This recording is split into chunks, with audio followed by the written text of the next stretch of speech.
Audi Actu sur Radio Victoire. Actualité, débat, intervention par téléphone. C'est tous les jours à partir de 7h. Sur la fréquence magique, la 96.3 FM. Audi Actu. 7h29 exactement dans les studios de votre radio Victoire FM, la 96.3. Madame, monsieur, Audi Actu, vous y êtes, nous y sommes. Et notre invité de ce matin, c'est Dr Baweli Dao. Il est médecin infectiologue au CH Lomé Commune.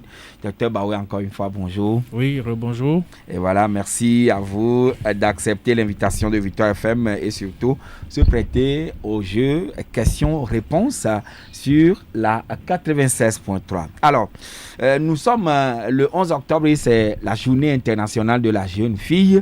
Et vous avez dans le journal tout à l'heure suivi ce dont on parlait tout à l'heure, notamment les abus sexuels. Alors moi, je vais un peu plus angler les choses en disant abus sexuels.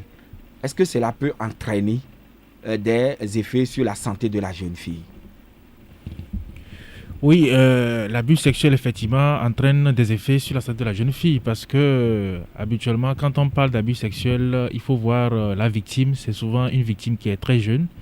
Et on en reçoit tellement de cas actuellement dans les hôpitaux pour agression. Et la plupart des temps, c'est des enfants. Vous vous demandez qu'est-ce que l'agresseur a bien pu voir au niveau de cet enfant pour pouvoir en abuser. En abuser. Donc, il y a des conséquences néfastes sur la santé de l'enfant, notamment sur vraiment... Et d'abord, en commençant par l'appareil génital de l'enfant, et surtout si l'agression a été faite dans des conditions vraiment très très violentes. Et ça, sur le plan psychologique, ça laisse une marque auprès de l'agressé. Et quelquefois, cette marque-là peut être difficile à gérer.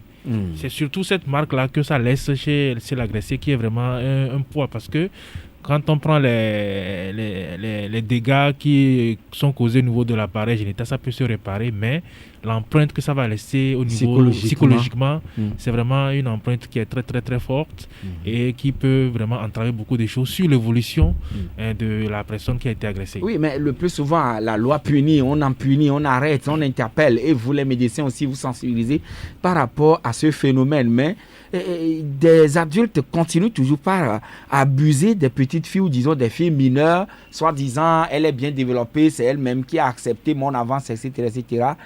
Qu'est-ce qu'il faut faire pour pouvoir finalement corriger ce phénomène? Oui, je crois qu'il faut taper sur la table de façon énergique. Et une journée internationale à l'endroit des personnes comme la femme, comme la jeune fille, c'est l'occasion de recenser les problèmes qui minent cette catégorie de personnes et pouvoir trouver des solutions pour essayer de régler certains problèmes. Donc je pense qu'il y a la loi qui est dite, mais il faut qu'elle soit appliquée. Donc il ne faut pas que les agresseurs, l'agresseur, parce qu'il a des moyens, par ses moyens, il va soudoyer la justice et autres. Et même la famille très bien, même la famille de la victime.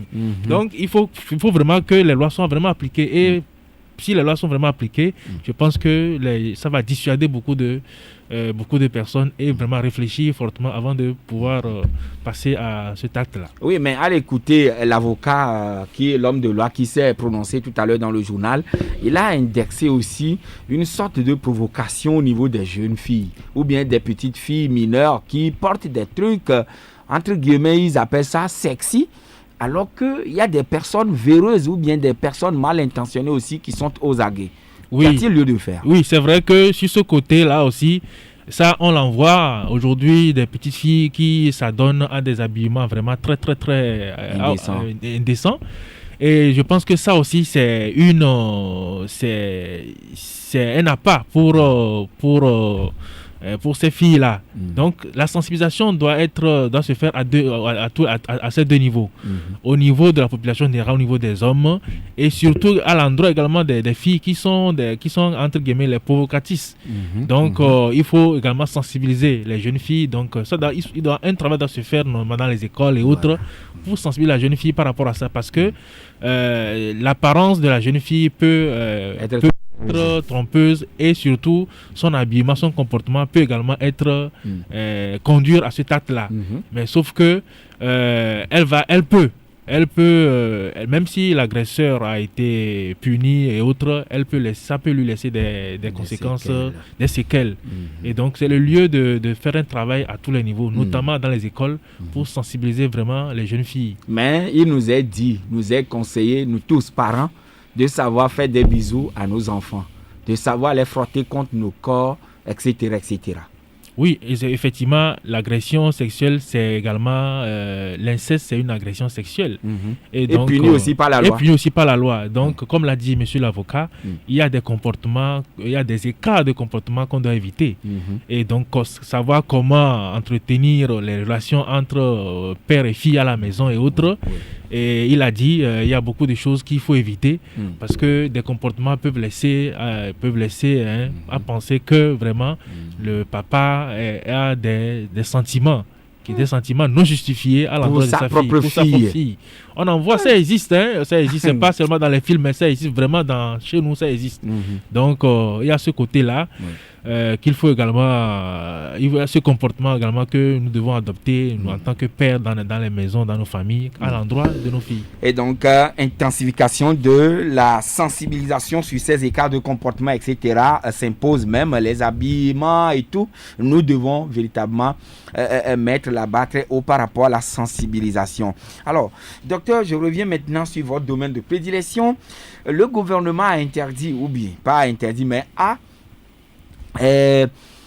pris des mesures le 10 septembre dernier pour 1 mois, en fermant les lieux de culte, en fermant les bars, les restaurants, et a pris d'autres mesures également juste pour pouvoir infléchir la courbe de contamination. Depuis vendredi, une nouvelle décision a été prise portant réouverture des lieux de culte et également des bars et restaurants. En tant qu'infectiologue, travaillant au CHL Lomé Commune, ma question tout droit à vous, est-ce que ces mesures ont porté leurs fruits? Alors, merci pour la question et c'est une très belle question. Est-ce que ces mesures ont porté leurs fruits? Je dirais oui et non aussi. Mais oui, parce que on a observé une diminution du nombre de cas. Et donc, est-ce vraiment c'est cette mesure, cette fermeture des lieux phares pendant 1 mois qui a occasionné ça?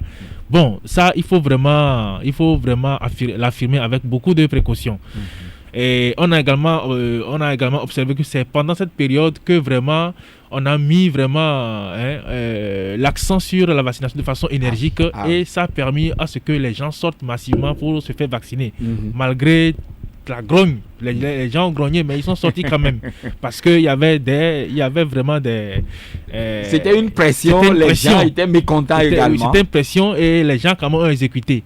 Alors, c'est vrai que c'est pas la première fois qu'on connaît cette situation et quand on prend des mesures comme ça, c'est parce qu'à un certain moment, la courbe épidémiologique est en hausse et donc il faut prendre des mesures comme ça pour pouvoir freiner ou diminuer ou bien régresser la courbe. Donc on peut dire que ces mesures ont porté leurs fruits, mais quand on prend un peu la couverture vaccinale que nous avons au Togo, on ne dirait pas que c'est... Pour le moment, on ne peut pas dire que c'est la vaccination qui a entraîné cette diminution parce que beaucoup encore ne sont pas encore vaccinés, même si on a connu une ascension ou bien une augmentation des vaccinés, mais beaucoup reste encore à faire. Donc voilà mais voilà, on a fait peur. Voilà, on a obligé les gens.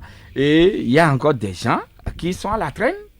Finalement, qu'allez-vous faire pour que tout ce beau monde-là puisse finalement aller se faire vacciner? On a interdit les lieux, les bâtiments administratifs, toutes les dispositions, les mesures possibles ont été prises. Et il y a encore des récalcitrants, ou disons des gens qui ne veulent pas prendre la dose. Finalement, on ferait quoi? Non, je pense qu'il faut revenir un peu en arrière lorsque les vaccins sont arrivés. À mon avis, je pense que la communication autour des vaccins n'a pas réussi au départ. Et donc, si on avait fait une bonne communication autour du vaccin, je pense qu'on n'aurait pas aujourd'hui obliger la population à se faire vacciner. Donc il fallait expliquer vraiment les choses à la population eu égard à ce qu'on lit dans les réseaux sociaux et autres sur la vaccination. On devait communiquer vraiment autour de ce vaccin-là, de ces vaccins, pour pouvoir sécuriser ou bien donner un peu plus de confiance à la population. C'est parce qu'il n'y a pas eu cette communication que tout le monde prend. Les gens avaient eu peur et puis on s'adonne souvent aux informations sur les réseaux sociaux qui sont souvent des informations fausses. Et donc c'est ce qu'il fallait corriger au départ. Maintenant, on est arrivé à un moment où vraiment la courbe était galopante et il fallait vraiment trouver des solutions. Et donc, je pense que c'est ça qui a mené à prendre ces mesures-là qui ne devaient pas être prises si on avait fait une bonne communication.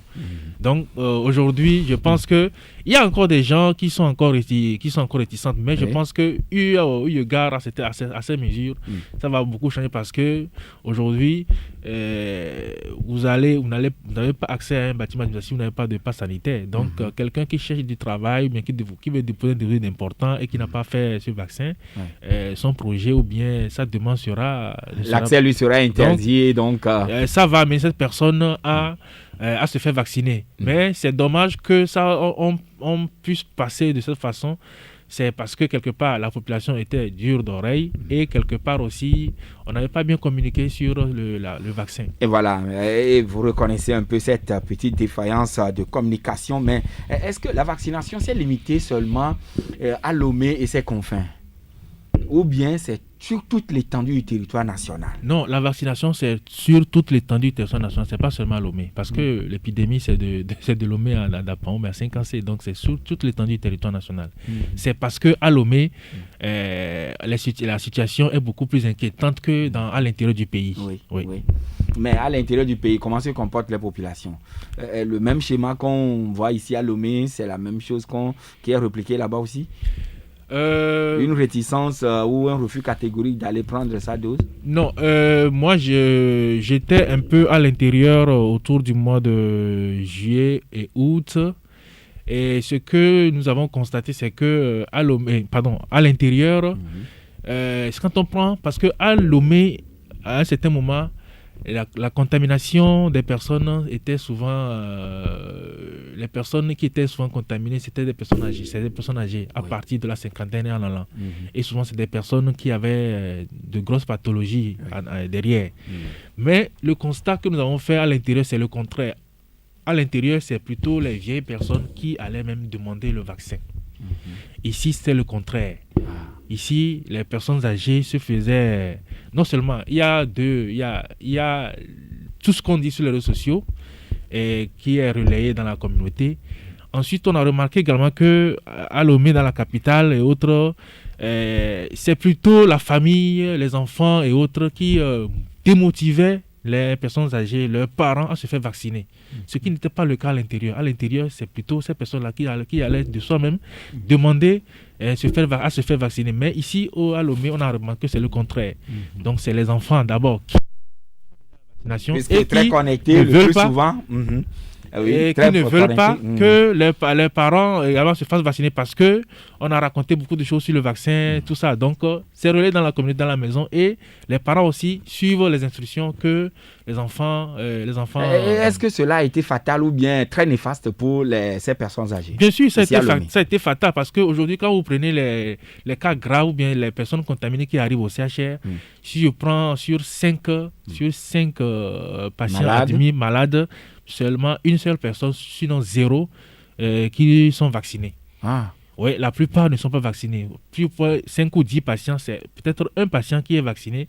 Et donc, ce sont les non-vaccinés. Ce sont les non-vaccinés aujourd'hui. Qui entraînent aujourd'hui, bien qui sont victimes des maladies, des formes graves de la maladie? Bien sûr. Mais, comme on l'a dit, je disais tout à l'heure aussi qu'on n'avait pas bien communiqué sur le vaccin. Au départ. Parce qu'il y a aussi cette information, cette information qui démotive les gens.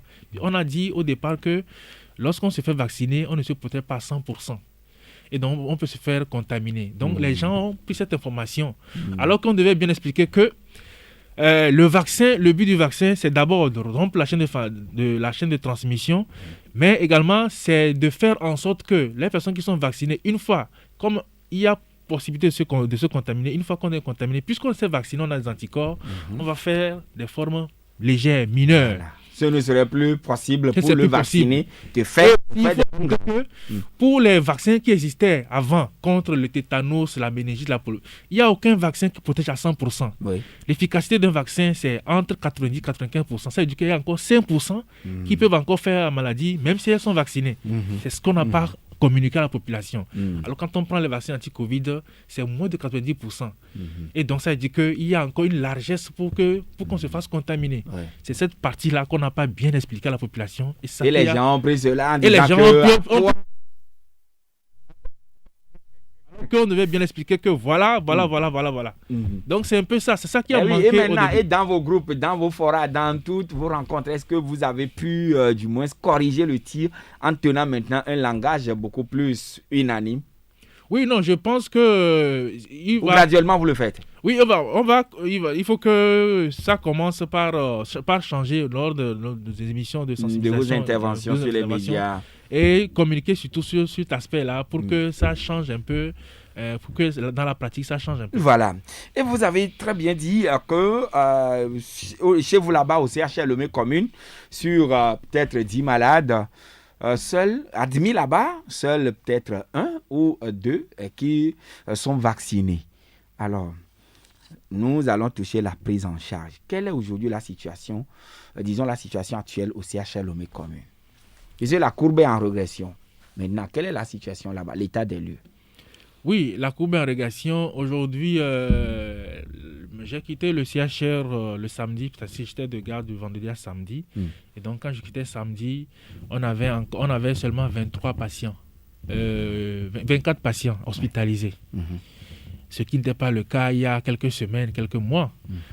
Donc, ça veut dire qu'il y a quand même un nombre...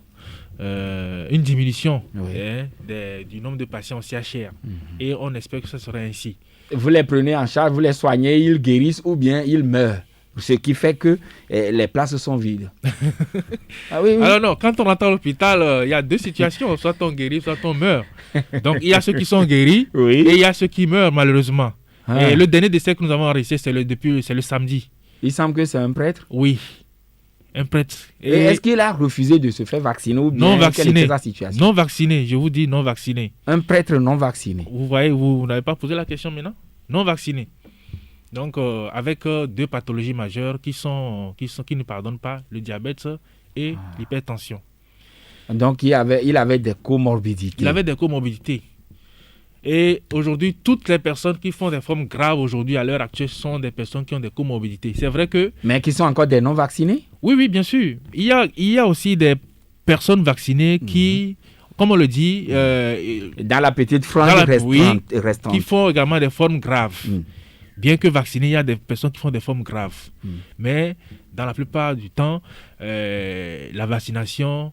Même si on a des maladies graves, ça fera que la maladie, les effets seront moindres. L'évolution sera favorable. Mais il n'est pas exclu également, puisqu'on en a vu, il y a des personnes qui sont bien vaccinées, mais qui ont fait des formes graves. Mais qui n'a pas été fatale, comme c'est le cas chez les gens qui sont les non-vaccinés. Alors, si ces malades non-vaccinés viennent ou sont admis au CHR Lomé Commune, il nous revient que vous qui êtes les agents de santé là-bas, vous et vos collaborateurs, vous les abandonnez, vous les insultez, vous leur tenez des propos désobligeants et malveillants. Qu'en est-il ou pourquoi vous vous comportez de la sorte, docteur? Alors, je ne peux pas. Au CHR Lomé Commune, il y a plusieurs groupes qui se relaient. Et donc, tout ce que vous dites, je ne peux pas dire non. Mais je peux dire aussi que lorsqu'on reçoit des patients qui ne sont pas vaccinés, on essaie on ne laisse pas les patients mourir parce qu'ils ne sont pas vaccinés, mais on essaie de leur parler de façon énergique. Pourquoi, malgré tout ce que vous avez comme tard. Maintenant, ça dépend de comment les uns et les autres s'adressent aux patients. Mais lorsque vous êtes en face d'un patient qui arrive avec hypertension, diabète et autres, et vous demandez vaccin, il dit non, mais il y a quand même une façon de lui parler pour l'amener à savoir que ce refus de se vacciner n'est pas en fait bon pour lui. Maintenant, tout dépend de la manière par laquelle les uns les autres s'adressent aux patients dans ces situations. Oui, mais ce qui nous revient et de manière récurrente, c'est que vos collaborateurs ou les agents qui sont postés là-bas, bien qu'en épi, même s'il faut servir aux malades à manger, on dépose ça d'abord sur, comment vous appelez la table, Blanca ou quelque chose comme ça, excusez-moi le nom, la table sur laquelle on transporte les malades décédés. C'est sur cette même table-là qu'on dépose la nourriture. Et maintenant, on pousse la nourriture comme si on donne ça aux chiens. Oui. Pourquoi Ce sont des êtres humains. Non, là, je dirais carrément non. Il n'y a pas ce genre de truc. Non, laissez-moi expliquer. Oui. Il y a un matériel adéquat pour servir, pour amener la nourriture. Pour servir à manger. Pour servir à manger. Effectivement, c'est sur une sorte de table roulante qui a l'air d'une civière, mais ce n'est pas une civière et ce n'est pas la même table qui sert à transporter les cadavres. Puisque cette table qui rentre dans la zone rouge, c'est-à-dire la zone dans laquelle se trouvent les patients, revient toujours dans la zone verte, dans la zone où se trouve le personnel en dehors qui n'est pas en contact avec les malades. Donc, après avoir servi la nourriture, cette table est désinfectée et peut rentrer dans la zone, mais on ne peut pas utiliser la même table pour transporter. Il y a un autre matériel. Vous savez, les patients sont très dangereux et certains sont très malhonnêtes. Et il y a d'autres qui sont là pour voir tout en négatif. Donc, je vous dis aujourd'hui que ce n'est pas la même table qui sert à transporter la nourriture et qui sert également à transporter les cadavres. Non. S'il y a des morts. Maintenant, au niveau de la nourriture, de la façon de servir la nourriture, vraiment, il y a un travail qu'on fait tous les jours avec les gardes malades. Vous savez que dans nos hôpitaux, ou bien au Togo, on n'a pas une école vraiment de formation des gardes malades. C'est des gens qu'on a appris comme ça et là. Alors que quand vous allez dans des pays comme en Côte d'Ivoire, par exemple, il y a une école qui forme les infirmiers, qui forme les sages-femmes et qui forme les gardes malades. Voilà. Alors, les gens qu'on a recrutés comme ça sur l'État comme ça, qui étaient peut-être chauffeurs, c'est pas n'importe quoi, et qui viennent, à qui on n'a pas donné d'enseignement de notions de base. De comportement vis-à-vis d'un malade. C'est un personnel que tout le temps nous devons à qui nous devons parler. Oui. Parce que moi, il arrive des fois, moi quand je rentre, moi je donne à manger aux patients. Parce que ils arrivent et puis rapidement... On prend la nourriture et on pousse ça avec des tiges ou bien des trucs, comme si un chien enragé à qui on veut donner à manger, on lui pousse le truc. Bon, vous arrivez à corriger cela? Non, là je vois un peu. Vous savez, au CHR, il y a... Les visites sont permises, mais le visiteur ne peut pas être en contact avec le patient parce qu'on a mis une grille qui sépare la zone rouge et puis la zone verte. Voilà. Donc, au niveau de la grille, on a fait une sorte de guichet avec un poussoir. Voilà. D'accord. Donc, quand vous venez, vous avez un parent qui est hospitalisé, qui apparemment... À qui vous voudrez donner à manger ou bien servir quelque chose? Parce que certains patients désirent qu'on leur apporte la nourriture de la maison parce qu'ils ne sont pas toujours satisfaits de ce qu'on leur sert. Et ça, on comprend. Maintenant, lorsque vous venez, surtout c'est pour les patients qui sont autonomes, qui sont conscients, qui ne sont pas en réanimation, mais sauf que son parent ne peut pas le voir ou bien le toucher. Donc, vous le voyez à travers le grillage. La baie. Et lorsque vous apportez de la nourriture, bien, tout ce qu'il a demandé, il y a ce poussoir-là qu'on met sur le guichet. Et donc, vous poussez il y a des roulettes qui permettent de faire le va-et-vient. Et donc, quelquefois, on a besoin d'un bâton pour pouvoir pousser le truc. Mais ce n'est pas humiliant. Ce n'est pas humiliant parce que c'est ce qu'on peut faire pour éviter le contact entre les deux personnes. Et maintenant, quid doc des injonctions, des injections. Oui. Il semble que ça ne se fait plus dans les règles de l'art pour essayer de palper le corps, trouver la veine avant de faire les trucs, mais on fait comme si, bon, voilà. On fait comment? C'est-à-dire, on met rapidement, comme on fait la piqûre à des chiens ou bien à des chevaux. Bon, vous savez, ça c'est le ressenti des malades. Puisque vous êtes là-bas, c'est pour cette raison que nous vous posons des questions. Ce que je dis, le ressenti des malades, il est divers. Hein? Et comme j'ai dit, ce n'est pas les mêmes personnes qui travaillent tous les jours. Les gens se changent. Et donc, le comportement des uns et des autres peuvent différer. Tout ce que vous dites, je suis d'accord, hein, parce que la manière dont l'infirmier injecte, tel infirmier injecte le médicament ou le produit à un patient, c'est pas de la même manière que l'autre va le faire. Et le patient lui voit tout. Tu avais des piqûres avant d'arriver là-bas. Oui, même s'ils ne sont pas vaccinés, ils sont, quoi qu'on dise, des êtres humains et qui méritent des traitements dignes. Oui, il faut aussi noter qu'il y a des gens qui sont très susceptibles à certains gestes, à des petits trucs. Et à côté également, on a vu des gens qui vraiment, qui vous le disent sur le champ, qui vous encouragent, qui sont satisfaits. Mais il y a également d'autres qui sont vraiment très chiants et qui sont vraiment très exigeants, très demandeurs. Donc, il faut prendre... Non, je ne dis pas que tout ce que vous dites là, c'est faux, mais il y a des écarts de comportement qui se... Mais quand même, il faut copier à revoir au niveau de certains malades aussi. Oui, bien sûr. Et nous allons marquer la pause pour revenir dans quelques minutes et laisser le soin aussi aux auditeurs de pouvoir intervenir en direct dans le débat. Audi Actu, c'est du lundi au vendredi de 7h à 8h20 sur Victoire FM. Et nous sommes en direct avec notre invité, Dr Bawe Lida, qui est médecin infectiologue. Il est au CHR Lomé Commune, le centre de prise en charge des malades de Covid-19. Mais docteur, est-ce qu'il vous arrive de rencontrer certaines difficultés, vous et tout le personnel qui est là-bas, dans les rapports entre vous et les malades qui sont gardés là-bas ou qui viennent là-bas pour se faire soigner?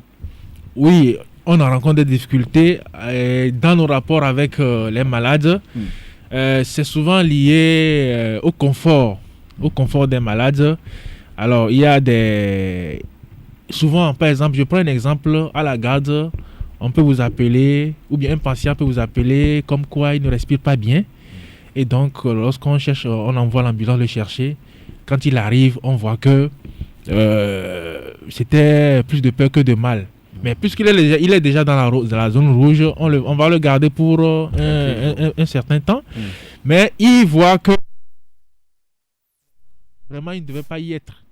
Et donc il commence par se plaindre parce que bon, il faut qu'il rentre. Pourtant, c'est lui qui a appelé de façon alarmiste pour dire qu'il ne respire pas bien. Donc il y a cet aspect-là de confort auquel on est confronté. Et puis également une catégorie de patients qui pensent que c'est un plaisir pour nous de les garder. Pourtant, ils sont dans une situation qui nécessite une hospitalisation. Mais pour eux, ils pensent qu'ils peuvent rester à la maison pour les soins. Et ces patients, souvent, les rapports avec ces patients sont difficiles parce que vous lui posez des questions. Difficilement, il vous répond, il ne vous regarde pas. Et parfois, il vous répond avec des dents. Avec des dents et autres. Et c'est vraiment ces patients, lorsqu'il remarque une petite faille, il va amplifier ça pour en faire vraiment toute une histoire. Donc, il y a tous ces aspects-là qu'on gère. Mais à côté également, on a des patients qui sont vraiment qui sont courtois et qui se disent que leur salut, c'est ici, et qui sont prêts à vraiment suivre tout ce qu'on leur donne comme conseil jusqu'à ce que guérison s'en suive. Mais également, il y a d'autres vraiment avec qui il faut s'armer de courage. Et quelquefois, lorsque vraiment on est devant un patient qui est vraiment discipliné, récalcitrant et autres, il y a certaines personnes qui peuvent également porter des propos très méchants. Oui, c'est vrai, vous n'êtes pas le premier responsable du CHLME commune, cependant vous y travaillez, mais qu'avez-vous à dire d'abord à vos collaborateurs qui sont les gardes malades et aussi aux patients, puisque bon, en tout cas on ne le souhaite pas, mais il y a des gens qui pourront éventuellement être admis là-bas. Alors quel comportement ils doivent adopter vis-à-vis de vous, personnel soignant, et quel comportement vos collaborateurs aussi doivent avoir vis-à-vis donc de ces malades? Oui, il faut que les malades comprennent que nous sommes là pour eux et que ils doivent. On n'a aucun intérêt à garder les patients. Au contraire, ça fait 2 ans que ça dure. Notre souhait, c'est qu'un jour, que tout cela prenne fin. Qu'on ferme là-bas. Oui, qu'il n'y ait plus de cas de coronavirus et qu'on soit obligé de passer des nuits, tout ça, à suivre des patients, tout ça. Donc, il faut que les gens comprennent qu'ils sont là pour recouvrir la santé et nous sommes là pour eux. Mais il faut également que du côté des soignants, il faut également une petite, une certaine manière de faire. Une courtoisie à l'endroit des patients. Malades, oui. Oui, c'est vrai qu'il y a des patients qui sont têtus, qui sont durs. Très exigeants. Très exigeants. Et quelquefois également, il faut taper dur sur la table mais il y a une façon de le faire également.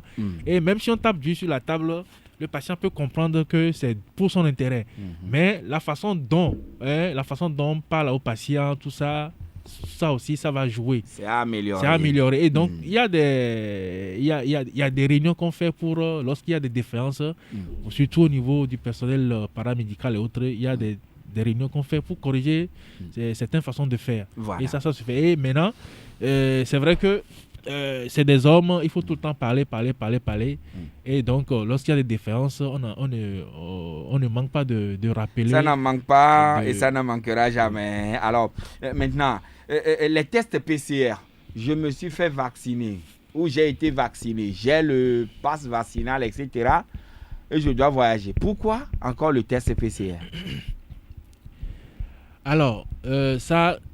Je ne sais pas, ce n'est pas de mon ressort d'en parler. Non, pas d'en parler, mais cette décision, c'est pas... c'est une décision qui est venue du sommet de l'État et c'est comme ça, on doit l'appliquer. D'accord. Mais comme on l'a dit, c'est justifié parce que quelque part, on a dit que le vaccin, même si on est vacciné, on peut se faire contaminer. Voilà. Et donc, si on se contamine, on va continuer par contaminer les autres. Donc, il faut s'assurer que cette personne qui est vaccinée là, elle ne s'est plus contaminée entre-temps. Elle n'est plus porteuse du virus. Donc, avant de voyager. C'est justifié quelque part. Il faut se justifier quelque part parce qu'on a dit le vaccin ne protège pas 100%. Donc, c'est justifié. Et où on fait le test PCR? Je veux voyager. Et voilà, ou bien j'ambitionne voyager. Maintenant, où vais-je faire le test PCR? Alors, pour les voyageurs, il y a 2 endroits pour faire les tests PCR. Oui. Le laboratoire qui se trouve à l'aéroport et puis l'Institut national d'hygiène. Ce sont les 2 endroits. Les 2 endroits. Pour les voyageurs. Pour les voyageurs. Maintenant, je suis togolais et je veux peut-être moi-même faire le test pour m'assurer que je ne suis pas porteur du virus. Oui, là, il faut se rendre dans les CMS et dans les hôpitaux publics pour la pratique de ces tests. Mais là aussi, aujourd'hui, ce n'est pas encore... le test n'est pas ouvert systématiquement à tout le monde. Donc, c'est que vous allez en consultation devant un problème de santé et on profite pour faire le test. En tout cas, l'occasion nous permettra d'avoir, docteur, je crois bien, le commandant Alatoko ici pour nous expliquer un peu pourquoi il faut faire encore ces tests et où les faire et puis à combien. Mais je voulais ajouter quelque chose. Oui. Comme tout à l'heure, vous avez dit, si vous voulez faire le test, par exemple, et là encore, supposons que vous n'êtes pas malade, vous n'avez pas un projet de voyage, vous voulez juste savoir si vous voulez faire le test, vous allez à l'Institut d'hygiène, on va vous faire le test. Mais là, c'est payant. C'est payant. Mais quand vous êtes malade, vous allez à l'hôpital et on doit savoir si vous êtes infecté ou pas, ça, c'est pas payant. Mais quand c'est... mais si c'est pour un projet de voyage, si c'est pour un projet de voyage, de votre propre chef, oui, vous voudrez un dépistage volontaire que vous voulez faire, là, c'est payant. C'est payant. Et ça, c'est à l'Institut d'hygiène que ça se fait. À hauteur de 10 000 francs pour les non-voyageurs et 25 000 francs pour les voyageurs. Ah, pour les voyageurs, et pourquoi cette discrimination en matière de traitement d'argent? La question reste posée. 22 21 80 99 et 92 02 80 63. Et madame, monsieur, vous nous suivez, vous avez certainement une préoccupation à partager. Alors, vous êtes en direct, vous êtes le bienvenu sur la 96.3 22 21 80 99 ou bien 92 02 80 63. Auditeur en ligne, allô, allô? Allô? Bonjour. Bonjour, mon directeur. Oui, c'est Papa Sibiti. Oui. Bonjour, mon docteur. Bonjour, monsieur Sibiti. Félicitations pour tout ce que vous faites depuis plus de presque 2 ans. Merci beaucoup. Voilà, que Dieu vous bénisse. Amen. Et que les Togolais acceptent, se comprennent et acceptent ce que vous dites. Merci. Pour que nous soyons tous en bonne santé. Tout à fait. Le grand service que je voudrais vous demander, vous priez de dire au CMS ou bien aux endroits où on vaccine les gens, les gens ne veulent pas aller. Maintenant que, avec vos sensibilisations que vous êtes en train de faire tout de suite, certains acceptent d'aller. Ils vont, on leur envoie d'apporter les cautionnaires, les cautions. Non, je vous prierai de leur dire, de les accepter et de les prendre en charge. Des gens sont venus chez moi samedi et vendredi matin. Donc, mon docteur, faites-nous ça. Hier, j'en ai parlé aussi. Oui, ils demandent, on les renvoie pourquoi, dites-vous, Papa Sibiti? Voilà, ils ont fouillé les cartes d'identité dans leur cellulaire. S'il n'y a pas ça, donc ils sont obligés de présenter les cautions. Comment on peut Par rapport au pass vaccinal? Oui, pour qu'ils soient vaccinés. Ah oui, je vois. Ah d'accord. Un monsieur est allé comme ça 2 fois dans mon CMS, je ne vais pas donner le nom. D'accord. Donc, mon docteur, faites-nous ça, pardon. Il va vous expliquer le cas tout à l'heure. Merci beaucoup, Papa Sibiti. Alors, Barnabas, bonjour. Oui, bonjour. Bonjour, Doc. Bonjour, monsieur. Juste pour vous remercier pour votre intervention. En vous écoutant, vous avez aimé votre boulot et vous êtes là pour expliquer réellement ce qui s'est passé par rapport à ce qui était là et nous menaçait. Et comment est-ce qu'on peut me menacer, moi, pour aller me faire vacciner? Ce n'est pas possible. Après tout, c'est mon organisme. Ce qui doit y rentrer, c'est à moi de le décider. Et pour prendre cette décision, mon interlocuteur doit pouvoir me convaincre. Si celui-là qui devait être ma lumière en termes de la santé, en termes de cette maladie, commence pas à me menacer, alors il y a problème. Ça veut dire que... Est-ce que c'est à l'hôpital? Je le suis. Est-ce que c'est à l'hôpital? Je vais avoir des problèmes. Oui, monsieur Barnabas, est-ce que c'est à l'hôpital on vous a menacé ou bien c'est où? Non, il parle de à la radio, d'accord. Merci beaucoup, très bien noté. Notre invité vous apportera tout à l'heure des éclairages. Nous allons boucler avec monsieur. Bonjour. Oui, bonjour monsieur Komi. Oui, cher Jossin, comment? Oui, ça va bien. Excellente semaine. Merci, pareil à vous. Oui. J'aimerais demander au docteur à savoir, est-ce que l'homme dispose d'une immunité naturelle? Si oui, à quel taux cette immunité doit être diminuée pour se faire compléter par une immunité vaccinale? Bien. Merci. Alors, élément de réponse à apporter à notre invité et notre auditeur. Alors, merci pour votre question. Donc, je vais commencer par la dernière question. Oui, Est-ce que l'homme dispose d'une immunité naturelle? Tout à fait. Chaque être humain a une immunité naturelle. Voilà. Et maintenant... À quel taux on va penser maintenant lui compléter ou bien lui renforcer cette immunité? Oui, à quel taux l'immunité, tout dépend de chaque organisme. Il y a des organismes dont l'immunité est forte face à un agent pathogène et d'autres vont réagir faiblement. Donc, tout dépend de comment se comporte l'organisme face à l'agent pathogène. Et donc, il y a pour certaines maladies, ou bien pour certains agents pathogènes, l'organisme, notre immunité peut nous défendre et éliminer complètement la maladie, sans même complètement l'agent, sans même qu'on fasse la maladie. Donc c'est le propre de l'organisme de tous les jours, parce que sans ça on serait malade, tout le temps malade. C'est parce qu'on a une immunité naturelle qui nous permet de nous défendre contre ces et c'est lorsque l'immunité est dépassée par l'agent pathogène que la maladie va survenir. Et c'est en ce moment, lorsque la maladie survient, maintenant on va compléter, s'il existe un vaccin, on va compléter le renforcement de l'immunité en faisant une vaccination. Voilà. Et la question de Barnabas, vous l'avez écouté par rapport à la menace d'aller se faire vacciner. Oui. Non, c'est ce que je disais au début. On n'a pas bien communiqué sur le vaccin au départ. Parce que dans le code de la santé, la vaccination n'est pas obligatoire. Ouais.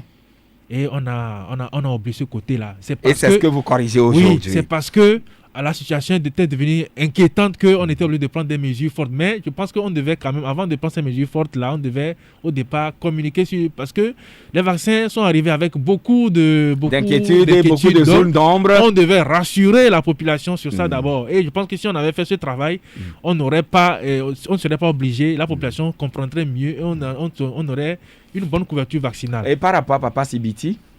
Oui. Par rapport à M. Sibiti, je comprends ce qu'il veut dire. Aujourd'hui, pour se faire vacciner, puisque la vaccination aujourd'hui donne droit à un pass vaccinal, pour le faire, il faut avoir un numéro d'enregistrement dans la base nationale. Donc, il faut avoir une carte ou bien un passeport.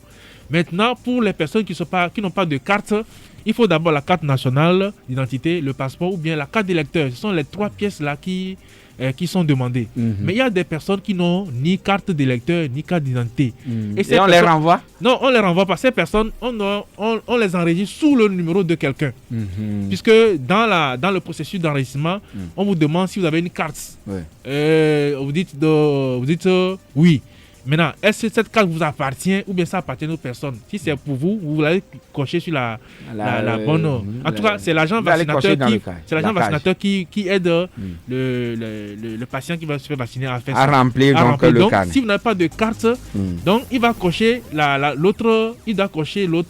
disons la case vide. L'autre chose pour pouvoir avancer. Donc c'est pourquoi on demande à ceux qui n'ont pas de carte d'aller chercher quelqu'un qui puisse venir les cautionner. C'est ça en fait le problème. Et donc, d'avoir tout ce truc-là, mais quand même, docteur, nous sommes là pour vous dire merci d'être passé chez nous ce matin. Merci à vous aussi.